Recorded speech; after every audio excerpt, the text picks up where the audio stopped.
dalam pembahasan ini saya akan membawa saudara melihat cara menggunakan waktu. Nah, untuk itu Ibu Bapak, kita membuka kitab Kejadian pasal 1. Ayat 1 sampai 5 kita baca, lalu kita menyimak beberapa poin penting yang akan disampaikan. Kejadian pasal 1 ayat 1 sampai 5. Kalau saudara semua sudah ketemu, mari kita membaca bersama-sama ya. Kejadian pasal 1 ayat 1 sampai dengan ayat 5. 1, 2, 3, ya. Pada mulanya Allah menciptakan langit dan bumi. Bumi belum berbentuk dan kosong, gelap gulita menutupi samudra raya. Dan roh Allah melayang-layang di atas permukaan air. Berfirmanlah Allah, jadilah terang, lalu terang itu jadi. Terus Allah melihat bahwa terang itu baik. Terang itu dari gelap. Dan Allah menamai, dan gelap itu malam. Jadilah petang dan jadilah pagi. Itulah hari pertama. Katakan amin. Sepanjang 1 bulan ini Ibu Bapak, kita telah belajar banyak tentang waktu. Ada banyak hal yang sudah kita peroleh dari pembelajaran seputar tema yang kita kupas sepanjang bulan ini, yakni tema yang berbunyi menebus waktu yang terbuang. Beberapa hal diantaranya yang sudah kita pelajari atau kita dapatkan Ibu Bapak. Yang pertama ialah bahwa waktu itu merupakan ciptaan Allah yang pertama. Itu sebabnya dalam ayat bacaan kita tadi, Kejadian pasal 1 khususnya ayat 3, firman Tuhan berbunyi, jadilah terang, maka terang itu jadi. Terang itu bicara mengenai hari atau waktu. Nah, di samping waktu merupakan ciptaan Allah yang pertama, kita juga telah diberitahukan bahwa waktu merupakan pemberian Allah terbesar bagi manusia. Di samping dia menganugerahkan keselamatan secara cuma-cuma hanya dengan beriman kepadanya, kepada kematiannya, pengorbanannya, bahwa semua yang dilakukannya itu adalah demi menggantikan kita, beriman kepada hal itu, maka kita beroleh keselamatan. Keselamatan itu adalah anugerah terbesar. Tetapi pemberian Allah bagi manusia adalah waktu. Kita bisa saja punya uang banyak, harta benda yang tidak bakal habis-habisnya berketurunan-keturunan kemudian. Tetapi dengan uang yang banyak dan harta benda yang hebat, kita tidak akan pernah bisa membeli sehasta saja waktu. Kita tidak akan bisa menambah semenit saja umur seseorang. Tetapi sebaliknya, dengan waktu kita bisa mendapatkan berbagai jenis keberhasilan.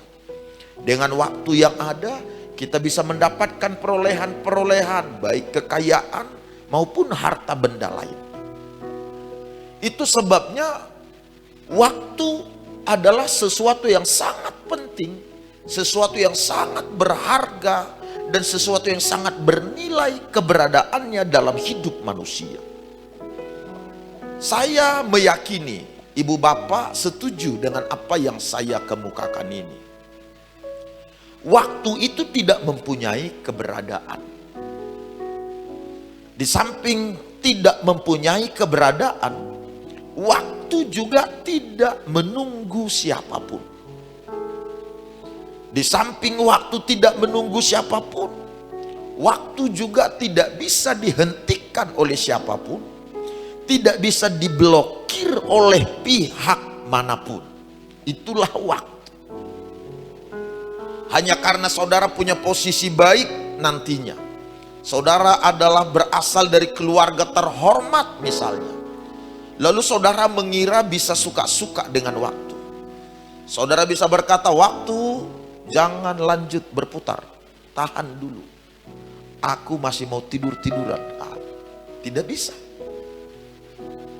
Saya lihat di Alkitab, untuk satu kali seumur hidup sepanjang sejarah, hanya Yosua yang pernah berhasil menahan matahari untuk tidak berputar. Karena pada waktu itu terjadi pertempuran antara orang Israel dengan orang Amalek. Pertempuran itu sedikit lagi, kalau dihentikan orang Israel belum menang. Jadi supaya orang Israel benar-benar menang, maka dia berdoa, Tuhan tolong ditahan matahari, jangan terbenam dulu. Karena sedikit lagi pertempuran ini.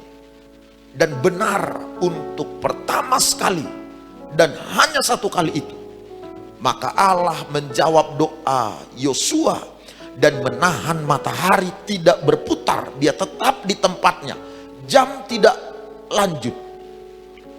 Itulah keajaiban sorgawi. Setelah bangsa Israel menang, barulah kemudian Yosua bilang, sekarang matahari boleh lanjut muter. Baru matahari muter lagi karena mereka sudah menang. Jangan nanti Pak Jordot mengira karena dikit lagi hasil panen ini mau diambil, Tuhan tahan dulu, jangan tenggelam dulu matahari. Lagi asik panen sop. Lalu Tuhan akan mendengar? Tidak. Yang paling bisa kita lakukan kepada Tuhan adalah ketika kita lagi kerja, lagi mau ibadah atau lagi mau kemana, bikin kegiatan apa, kita bisa berkata karena cuaca mulai menunjukkan tanda-tanda hujan akan segera tiba, baru kita berkata, Tuhan hujan jangan turun. Karena itu tidak mempengaruhi keberlanjutan waktu. Jadi waktu tidak bisa diberhentikan oleh siapapun, tidak bisa diblokir. Emang dia nomor WhatsApp sehingga bisa saudara blokir sesuka hati? Tidak bisa. Saya nggak suka dengan hari Kamis, saudara blokir, cerek. Lalu langsung lompat hari Jumat. Waduh, Jumat besok itu Jumat Kliwon, diblokir. Lalu lewat Jumat Kliwon, ternyata saudara buka blokirnya, pas hari Jumat. Jadi tidak bisa diblokir oleh siapapun. Waktu itu berlalu. Bahkan saya bisa menggambarkan waktu itu seperti arus yang sangat deras, sehingga menuntut setiap kita untuk bisa menanganinya, menuntut setiap kita supaya kita bisa bekerja sama dengannya, menuntut setiap kita supaya kita bisa memanfaatkannya sebaik-baiknya. Karena waktu ini sangat deras. Jika dia tidak ditangani secara baik, jika kita tidak bisa bekerja bersamanya dengan baik, jika kita tidak menggunakannya secara baik, maka waktu seperti arus deras ini akan menghantam kehidupan kita dan meninggalkan kita. Sehingga kita kehilangan banyak waktu, di mana di waktu-waktu yang terhilang itu tadinya kita bisa membangun karya, memperoleh penghasilan yang baik, capaian-capaian yang tinggi. Tapi karena kita tidak menggunakan waktu secara baik, karena kita tidak bekerja bersama dengan waktu secara baik, akhirnya kita dihantam oleh waktu itu dan kita tertinggal. Yang ada akhirnya ialah kita menyesal. Seandainya dulu aku sungguh-sungguh, seandainya dari pertama saya udah serius sama Tuhan, nggak begini saya. Seandainya dulu saya nggak tanam modal untuk pekerjaan itu, seandainya saya tadinya nggak ikut-ikutan sama temanku itu, seandainya saya tadi tidak mau diajak sama kawanku itu, mungkin tidak seperti ini saya. Kita akhirnya hanya menyesal. Seandainya kemarin bisa kutahan emosiku, seandainya kemarin, seandainya semua. Kenapa seandainya? Karena kita sudah tertinggal oleh arus yang deras itu. Waktu itu terus berlari dan kita tidak bisa menggunakannya dengan baik. Akhirnya kita tertinggal, tertatih-tatih. Para ahli berpendapat bahwa waktu itu adalah rangkaian dari berbagai kejadian yang berkesinambungan. Waktu itu adalah rangkaian dari berbagai peristiwa-peristiwa yang kita isi di dalamnya.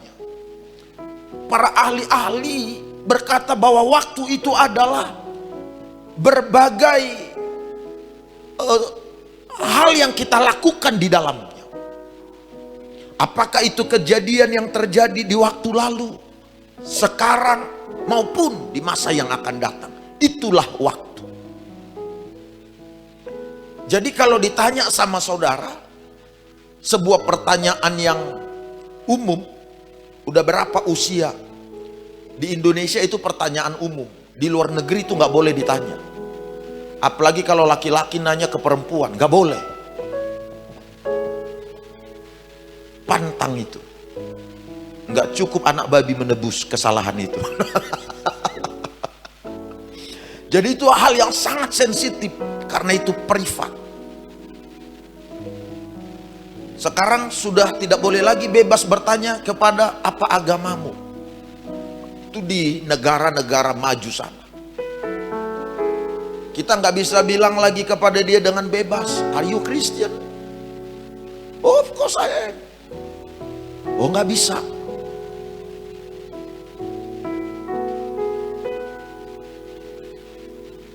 Jadi waktu ini adalah rangkaian berbagai kejadian-kejadian, baik kejadian yang baik maupun kejadian yang tidak baik yang kita isi di dalamnya.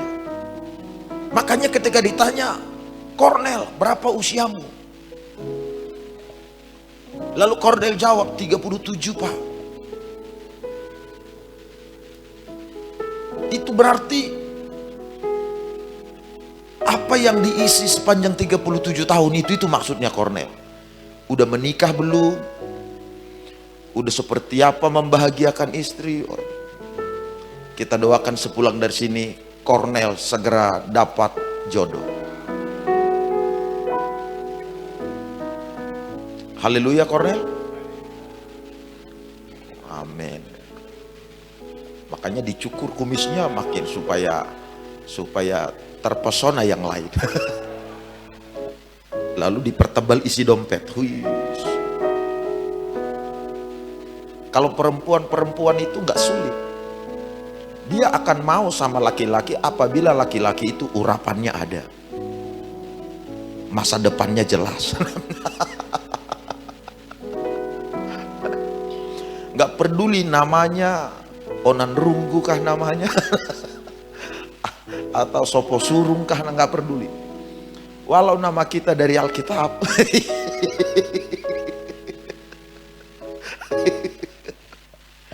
Tapi nama dari Alkitab, perilakunya nggak dari Alkitab. Itu jangan. Itulah waktu ibu bapak. Rangkaian berbagai kejadian yang terjadi, yang akan terjadi, dan yang sudah terjadi. Jadi dengan kata lain saya bisa bilang begini, waktu itu adalah akumulasi dari berbagai-bagai kejadian yang kita lakukan, yang kita isi. Akumulasi dari berbagai-bagai kejadian itu. Apa yang kita perbuat, apa yang kita kerjakan, peristiwa-peristiwa apa yang kita isi, inilah dijumlahkan semua, diakumulasikan. Itulah waktu. Yang baik yang kita perbuat, inilah dijumlahkan semua. Lalu dilihat hasilnya. Yang tidak baik yang kita perbuat, inilah yang kita jumlahkan, dijumlahkan semua. Jadi berapa banyak hal yang tidak baik, yang tidak bermanfaat, yang kita bangun, yang kita kerjakan di semua hari-hari yang ada, di semua waktu yang ada. Lalu ini dijumlahkan, inilah yang menjelaskan seperti apa kita menggunakan waktu itu secara bijak, secara efektif, secara baik, apa tidak. Itu waktu. Kalau kita mengisi waktu-waktu yang ada dengan berbagai kejadian atau peristiwa yang baik, yang bermanfaat, yang benar, di tahun pertama, di minggu ini, di bulan, setiap hari ini diakumulasikan, dijumlahkan, maka kita bisa menarik kesimpulan apakah kita sudah masuk dalam kategori bijak atau mengerti menggunakan waktu apa belum? Karena itu ibu bapak, saudara-saudara sekalian, kemampuan untuk mengatur waktu adalah kunci untuk memastikan bahwa kejadian-kejadian akan terjadwal. Bahkan bukan hanya terjadwal, tapi akan terlaksana. Bukan hanya terlaksana, tapi kejadian-kejadian yang baik yang kita akan laksanakan, yang kita akan jadwalkan, yang akan kita programkan. Kemampuan mengatur waktu. Seorang penulis buku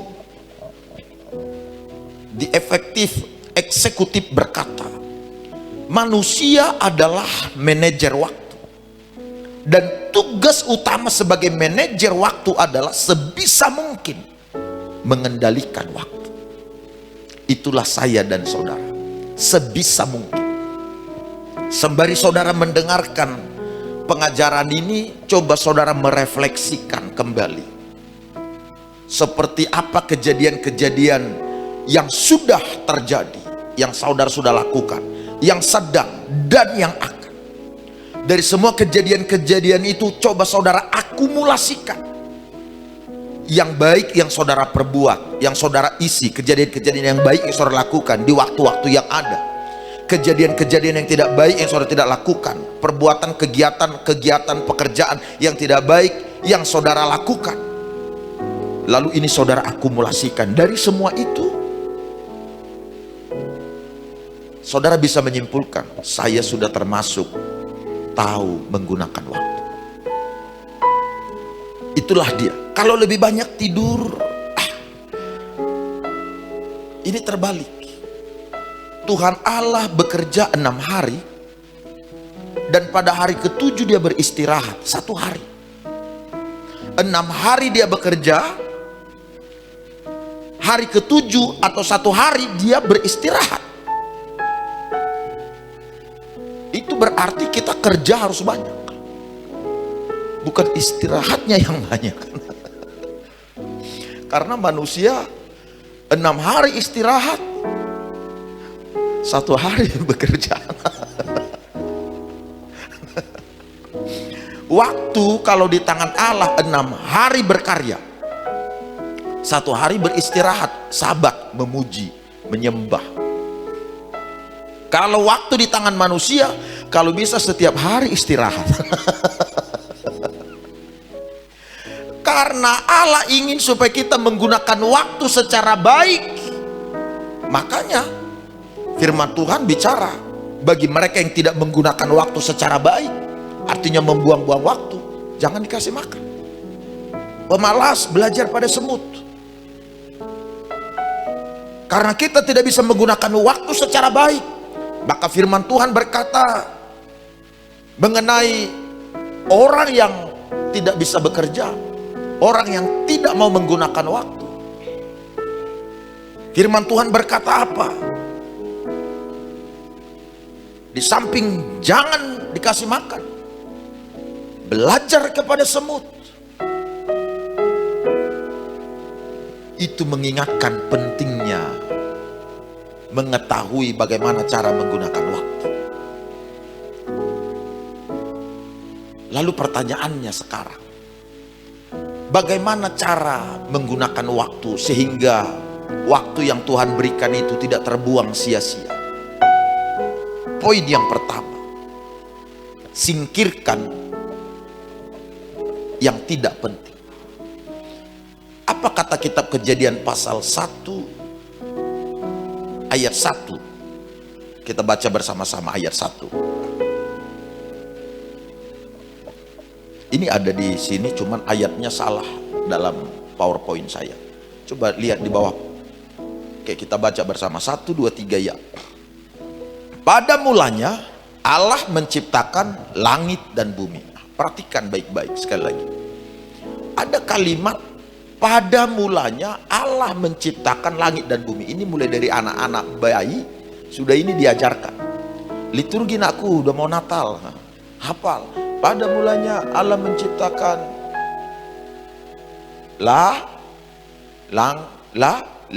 Langit, itu aja pun lupa-lupa aja. Bapak yang udah tua aja nggak lupa. Pada mulanya Allah menciptakan langit dan bumi. Kata pada mulanya itu menjelaskan kepada kita bahwa kita hidup di dunia ini mempunyai awal dan tentu dengan sendirinya mempunyai akhir. Maka kalimat awal di kitab suci kita atau di kitab sejarah yang namanya kitab Kejadian, dua kata penting ini, pada mulanya. Karena pada mulanya itu bicara mengenai bahwa segala sesuatunya ada awalnya. Langit bumi ini ada awalnya. Keberadaan alam semesta ini ada awalnya. Keberadaan segala sesuatu ada awalnya. Segala sesuatu ada awalnya. Oleh karena segala sesuatu ada awalnya, maka segala sesuatu itu pun ada akhirnya. Artinya siapapun kita ini hidup di bawah waktu. Setiap kita yang ada di dunia ini, kita hidup di dunia waktu. Karena itulah kalimatnya berkata pada mulanya. Dan waktu yang diberikan kepada semua itu sama. Waktu yang diberikan kepada saya ketika saya terlahir, 1 hari 24 jam. 1 jam 60 menit. 1 menit 60 detik. Semua sama. Ada di antara saudara yang 1 hari 27 jam? Saya mau tanya. Atau di antara saudara 1 hari cuma 12 jam? Tidak, semua 24. Kalau saudara pergi ke kamar teman saudara, jangan ke kamar teman, ke rumah teman saudara, lihat kalendernya, bandingkan dengan kalender di rumah saudara, sama. 12 bulan kalender saudara, maka 12 bulan pula kalender kawan saudara itu. Dalam 1 bulan itu 30 hari, ada memang yang 28.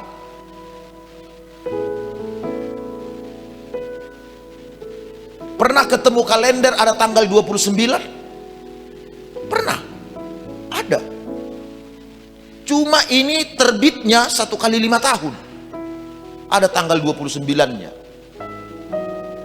Makanya orang yang lahir tanggal 29 namanya ulang 5 tahun, bukan ulang tahun. Karena sekali 5 tahun baru muncul tanggal itu. Serius. Bulan berapa? Ya, Februari.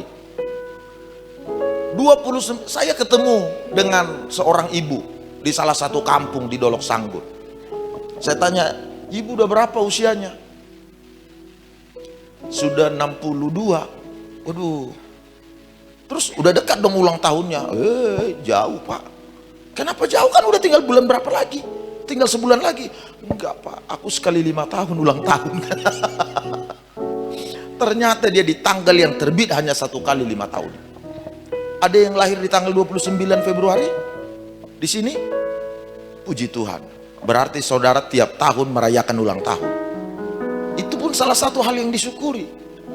Orang di sana panjang umurnya, tahun depan panjang umurnya, tahun depan lagi tahap panjang umurnya. Saudara setelah 5 tahun orang nyanyi, 5 kali orang nyanyi panjang umurnya, saudara baru panjang. Setelah orang 5 kali, udah 5 kali potong roti orang, udah 5 kali tiup lilin, saudara baru 1 kali.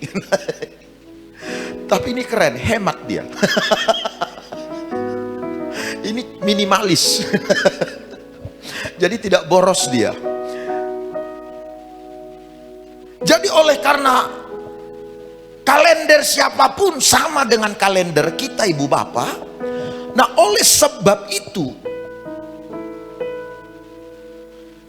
kegiatan-kegiatan yang kita lakukan di dalamnya harusnya menjadi pembeda. Kalau samanya kalender yang dia punya sama kalender kita, dan semua kita ini adalah satu hari sama-sama 24 jam. Demikian pula dalam 1 jam, demikian pula dalam 1 menit, semua jumlahnya sama. Lalu hal yang membingungkan, kenapa pencapaian masing-masing kita berbeda? Padahal kalendernya sama, jumlah waktunya sama, jamnya juga sama. Kenapa penghasilannya, tingkat keberhasilannya berbeda? Coba pernah mikir enggak? Perbedaannya ada pada hal ini, yaitu pada hal nilai waktu yang diberikan. Di situ letak perbedaannya sebenarnya. Kepada yang satu, mereka mengisi berbagai kegiatan-kegiatan di waktu itu, yaitu kegiatan-kegiatan yang baik, kegiatan-kegiatan yang bermanfaat, kegiatan-kegiatan yang menolong mereka maju lebih cepat, menyelesaikan hambatan-hambatan yang ada, dan mereka juga mencapai hal-hal yang menyenangkan. Mereka melakukan hal-hal itu di waktu yang ada. Sementara yang seorang kita tanya apa yang diisinya di waktu itu, kegiatan apa yang diisinya di waktu yang ada itu. Berdoa, berpuasa, berdoa serta berpuasa tapi tidak bekerja, ini namanya pemalas. Bekerja tetapi tidak berdoa, ini namanya mengandalkan kekuatan sendiri. Nah, karena itu orait labora, bekerja sembari berdoa juga. Jadi kalau saudara, teman-teman mau melihat peningkatan-peningkatan yang terjadi di hidup saudara, maka rahasianya adalah kegiatan-kegiatan yang kita isi di waktu itu. Kegiatan apa? Seperti apa? Kalau saudara isi waktu-waktu yang ada dengan bermain judi, dengan banyakkan nongkrong sambil cari kutu, lalu ngomongin mertua, ngomongin pasangan, lalu saudara berharap tiba-tiba saudara punya mobil warna merah, mobil kendaraan datang. Ini menghayal. Tapi kalau saudara pergunakan waktu yang ada, bekerja, mikir, kerja lagi, mikir, kerja lagi, doa. Doa, mikir, kerja lagi, doa. Mikir, kerja lagi. Jangan coba mikir, kenapa nggak lakukan sesuatu? Iya, lagi kupikirkan. Kenapa belum lakukan sesuatu? Sedang kudoakan. Orang sudah amin, dia masih sedang mendoakan. Kenapa belum dapat jodoh, belum menikah? Sedang digumuli, Pak.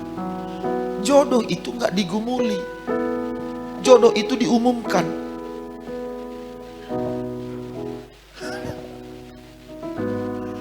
Butuh pendamping hidup. Ciri-cirinya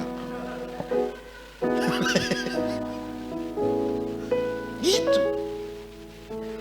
Saudara pengen dapat jodoh, yang belum menikah nih pengen dapat jodoh, lalu saudara hanya di dalam kamar saja berdoa, nggak pernah muncul di medsos foto-fotonya.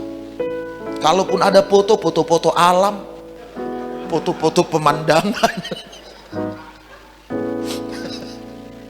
Lalu saudara berharap ada orang yang meminang datang ke rumah. Tiba-tiba dia turun dari atap rumah kecepluk gitu. Hei, akulah jawaban doamu. Kalau begini nih bisa kaburin orang. Jadi kalau saudara memang pengen dapat jodoh, Berdoa sambil bekerja. Kerjanya apa? Publikasi. Dicari seorang wanita dijadikan pendamping hidup. Teklah kam.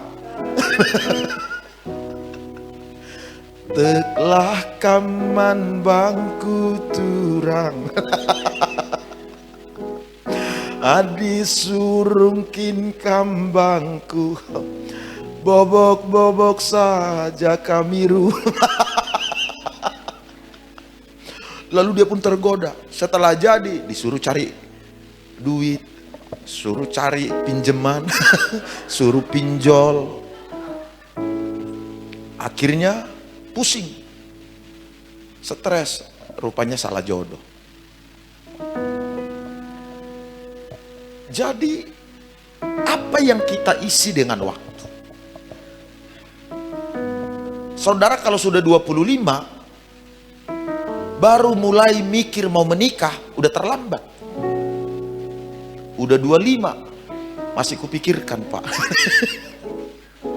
Enggak, ngomong. Saya memang sedang mendapatkan dan mengharapkan, bantu doa, Pak. Ini yang keluar ini agak tersinggung ya.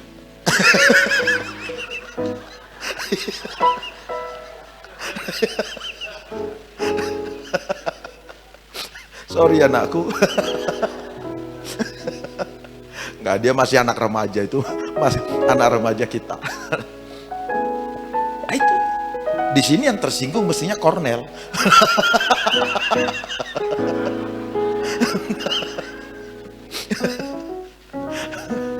Kalau bukan Cornel ya Jeffrey.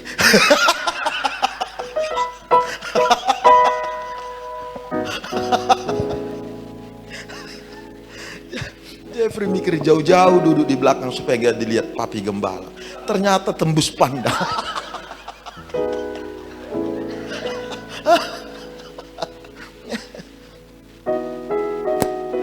Betul. Apa yang kita isi dengan waktu?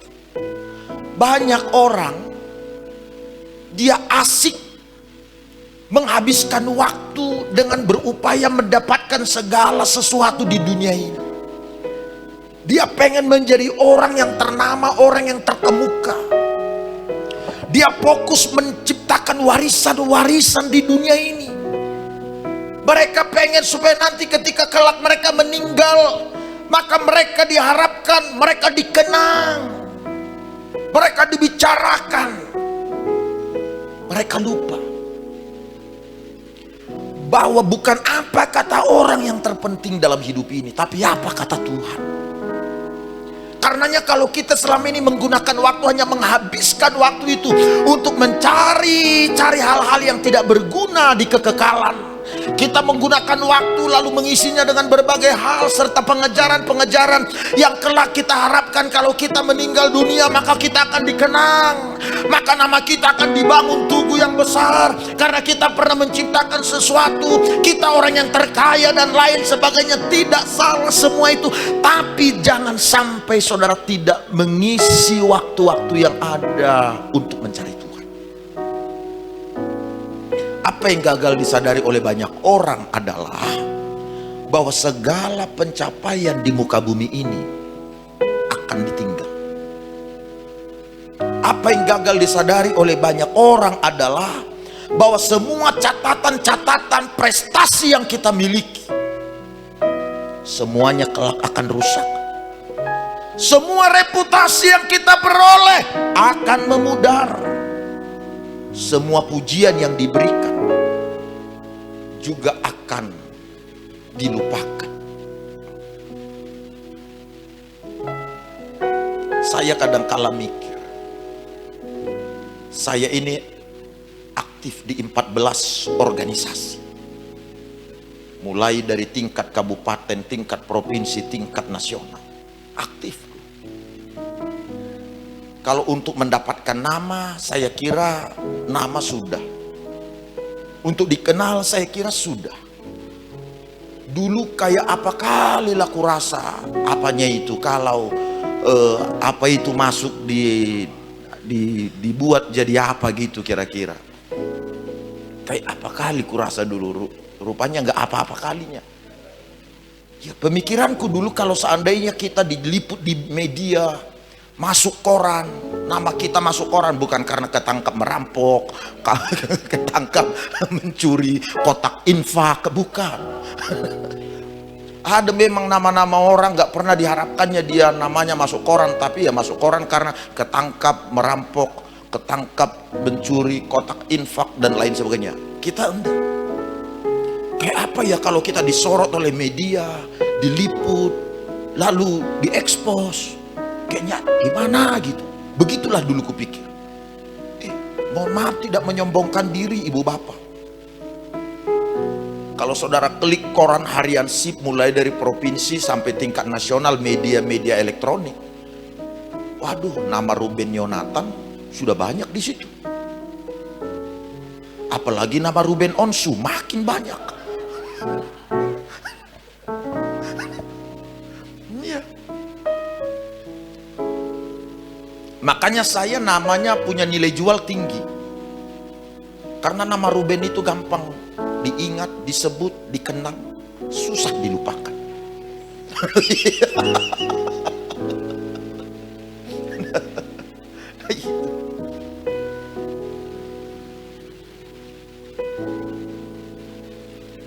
Dulu kupikir kalau ku dengar orang lain, aku khotbah di Jakarta katanya, kalau dia pulang dari Jakarta, katakan orang Sumatera, lalu dia khotbah di gereja, saya dengar, saya baru khotbah di Jakarta, di tempat ini, di tempat ini. Satu lagi, saya baru khotbah di luar negeri ini dan itu, saya jalan ke sana, sekian negara saya datangi. Dulu kupikir waktu aku masih sekolah teologi, luar biasa sekali Tuhan ya, hebat sekali dia ya, kagum saya gitu. Saya lihat orang itu jalannya pun agak beda, karena dia baru pulang khotbah dari luar negeri. Bukan cuma jalannya, cara bicaranya juga Jesus. Biasanya Yesus. Haleluya Jesus. Cuma untuk Jesus yang pakai bahasa Inggris. Yang lain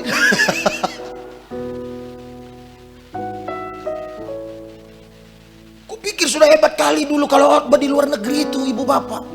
Keren gitu.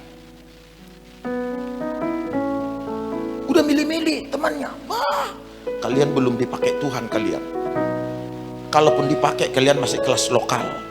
Saya sudah dipakai kelas internasional. Memang ada pakai kelas-kelas pemakaian Tuhan ini. Kupikir. Setelah aku dibawa Tuhan ke pengalaman mereka, khotbah di ibu kota negara, kemudian khotbah di beberapa negara, bahkan bukan cuma khotbah, kemudian kita punya buka gereja di sana. Kulihat tetapnya lebih enak air putih di Brastagi dibandingkan air putih di sana. Orang cerita kalau udah ke Yerusalem itu udah bagaimana gitu, kayak paling dekat dia sama Rasul Paulus. Kalau sudah ke Yerusalem, tiba saya Tuhan bawa ke Yerusalem.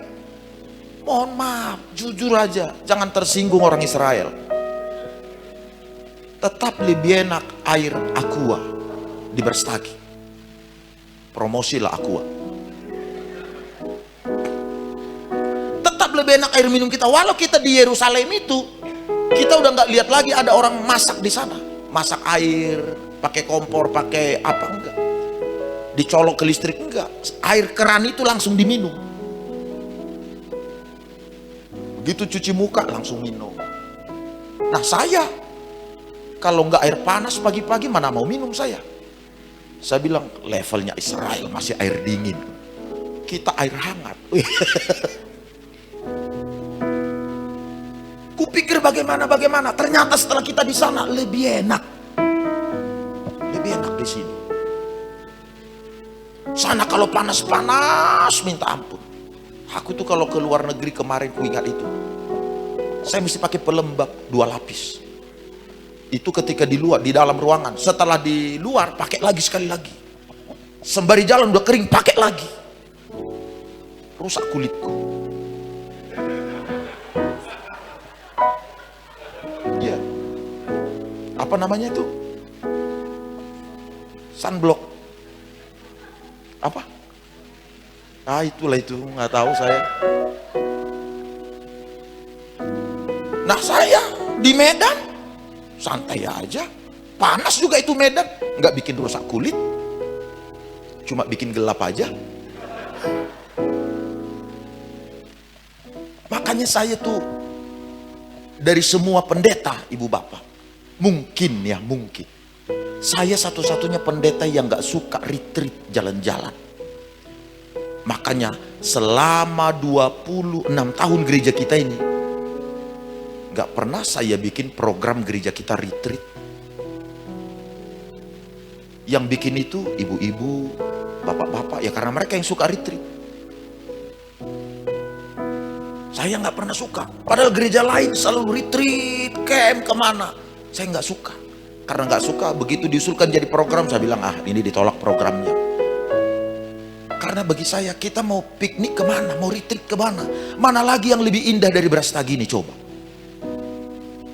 Serius, mana lagi yang lebih nyaman selain Brastagi. Yang lebih merasakan hadirat sorga secara nyata selain Brastagi. Kita mau retreat ke Danau Toba, pulang ganti sisik, kering-kering. Kita mau jalan kemana?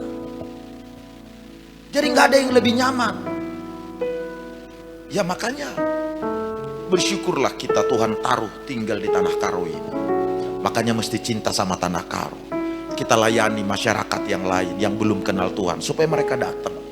Kita bawa dan kita berdoa supaya orang-orang yang berwisata ke kota kita, sebelum mereka keliling-keliling, mereka cari Tuhan dulu di sini. Jadi mereka tidak cuma menikmati hebatnya alam semesta di Tanah Karo, tapi juga hebatnya hadirat Tuhan di GB Live Spring. Gitu kira-kira. Makanya kita isi waktu.